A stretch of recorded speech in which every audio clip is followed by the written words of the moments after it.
Last night on Raw, Triple H came out there.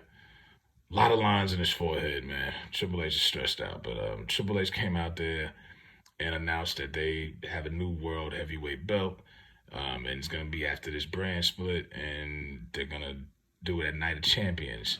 So he's gonna crown a new champion, and I'll get the pros out the way. I'll get the good, positive stuff out the way. It has a nice look, big gold traditional type of belt. I like that. No silly stuff. Uh, the logo in the middle, I could kind of do without, but it's whatever. My issues with it. First of all, you've been building. You put all your eggs in this Roman Reigns basket for the last 3 years. You've been building that up as a big moment for whoever finally beats him, whether it's Cody or whoever. You're kind of taken away from that, in my opinion, when you make a new belt. It kind of sends a message like, yeah, nobody could beat this guy for 3 years, so we had to make another belt just to have one. You know what I mean? If you're thinking in just wrestling terms. Now, logically, and it's another thing, it's just a lot of stuff is just not logical in wrestling no more. It's always had a little hokey stuff, but it just some of this just doesn't make any sense. So we're gonna put a new belt out there because nobody could beat this guy. And some of these crybaby Mark fans are mad because he's been the champ for 3 years. I'm tired of it. Look, somebody's got to beat him.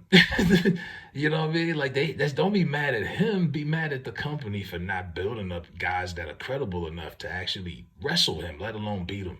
Because I don't think he's had a match since WrestleMania, if I'm not mistaken. They don't even have anybody to entertain Roman at this point. So yeah, he should be part time. He's basically become an attraction. They don't have that's a reflection on them. They had to make a new belt because they didn't build up enough credibility with anybody to actually beat this guy. And people will say, "Well, Cody wasn't ready." And even still, that's the last person I want to see with this new belt because you're just cutting through the whole story that he's got with Roman.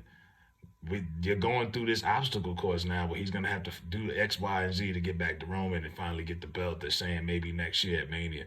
But if you give him this belt, it cuts through that whole story and that makes no sense. So you can't give it to Cody. It's probably going to be on Seth. And like I said, I'm not a big fan of Seth's new Joker type of gimmick. It's kind of cringe to me. When he first started doing it, he was a heel full blown, and it really made no sense. I'm like, why does he want to be cheered? He's a heel, but but in the ring, he's that dude. So I like Seth. So I mean, Seth will probably get it, but it's gonna seem like a second fiddle type of belt anyway, regardless, because like I say, the undisputed title, the one that's been around, the Universal's been around what 7 years, the other one 50 years. That's gonna always hold the most weight. This is like a secondary belt. And speaking of that, the three world title belts in one company is ridiculous. I've never seen this. You got two tag belts for both women and men on both shows. The IC belt and a US belt. Why do we need an IC belt and a US belt? Come on. We don't need that, right? We don't. You got Gunter with the IC belt, Walter, and then you got Theory with the US belt. We don't need all of these titles, man. The women's tag titles, the world tag, this tag. I'm like, come, this is. If I was just getting into wrestling as a kid, I would be hella confused right now, because they got too many too much jury floating around. Now you just added another belt. So if Night of Champions is gonna be a championship match every single, they're gonna have like 13, 14 matches because they got a lot of belts, man. But yeah, they're gonna. It just looks second fiddle.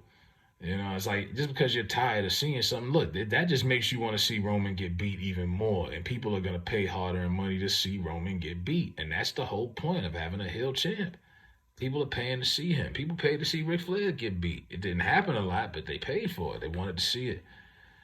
Like you got to give it to as a sports reference, I wanted to see the Lakers lose after they won 3 titles with Kobe and Shaq, but somebody had to actually beat them. You know what I mean? Well, the NBA was not going to give us a random new championship because they felt sorry for the non-Laker fans because we were sick of the Lakers dynasty. No, somebody's got to beat them. Like, it also sends a message like you're just spoiling the marks, the crybabies that, oh, I'm tired of Roman. You're just spoiling them and giving them what they want. And I was like, it doesn't work like that. And it's illogical. It's a bad look to me. Like they had to make another title because nobody could beat them. And then we know in reality, it's because, you know, they can't book it, but somebody. But, you know, if you're a kid and you're thinking it's real, you're like, wow, that's kind of pathetic. None of y'all can beat them. So, yeah, God bless them.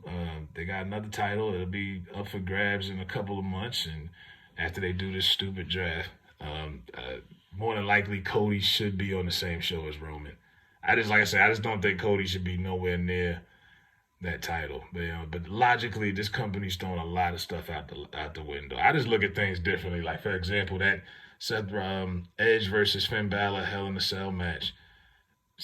Finn Balor had 15 stitches, blah blah blah blah blah. We haven't seen Edge since, and we've seen Finn Balor every single week, and they keep bringing up the fact he's had all these stitches and he's having good matches.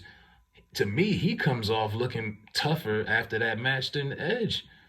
And I love Edge, but we haven't seen Edge since Mania. He won the match, but the heel comes across looking more tough and looking like the real badass. Because Finn Balor came out the very next night with all these stitches on and everything, looking, like everyone's like, wow, this is a tough motherfucker right here.